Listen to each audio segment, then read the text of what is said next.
हो नाही म्हणता म्हणता आता दोन्ही राष्ट्रवादीच्या विलीनीकरणावरून दावे प्रतिदावे केले गेलेले आहेत आणि अशातच दोन्ही राष्ट्रवादीकडून विलीनीकरणासाठी पहिलं पाऊल टाकण्यात आलं। कोणतीही निवडणूक नसताना दोन्ही राष्ट्रवादी नेमक्या कुठं आणि कशा एकत्र आल्या, पाहूयात सविस्तर या स्पेशल रिपोर्टमध्ये। पुणे जिल्ह्यात विलीनीकरणाचा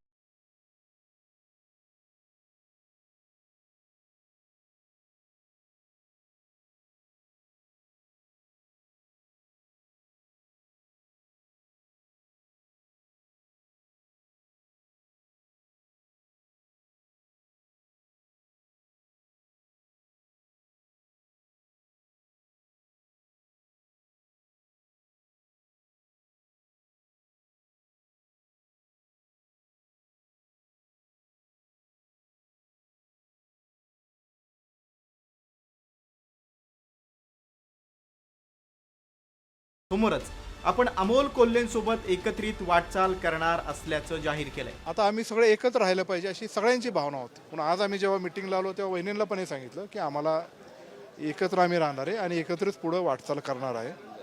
इथं राष्ट्रवादी काँग्रेस पक्ष शरदचंद्रजी पवार पक्षाचे पण तालुकाध्यक्ष होते, जुन्नर तालुक्याचे राष्ट्रवादी काँग्रेस पक्षाचे पण तालुकाध्यक्ष होते आणि दोन्ही प्रमुख सगळे नेते होते। म्हणजे अर्थात ते सगळेच पवार साहेबांनी दादांचे आणि आम्ही असं लढलोय। आम्ही पुढे जुन्नर तालुक्यामध्ये एकच राहणार। दुसरीकडे बेनकेंनी जुन्नरमध्ये राष्ट्रवादीच्या एकत्रीकरणाची घोषणा केल्यानंतर तटकरेंनी मात्र याबाबत स्थानिक राजकीय परिस्थितीचा हवाला दिलाय। अतुल बनके आज आमचे एक तरुण सहकारी आहेत। विधानसभेमध्ये दुर्दैवीरित्या त्यांना पराजय त्या ठिकाणी पत्करावा लागला। त्याच्यामुळे त्यांच्या विधानसभा मतदारसंघात काय परिस्थिती असेल त्याच्याबद्दल ते बोलले असतील। आता प्रत्येक ठिकाणी वेगवेगळी राजकीय परिस्थिती असू शकते।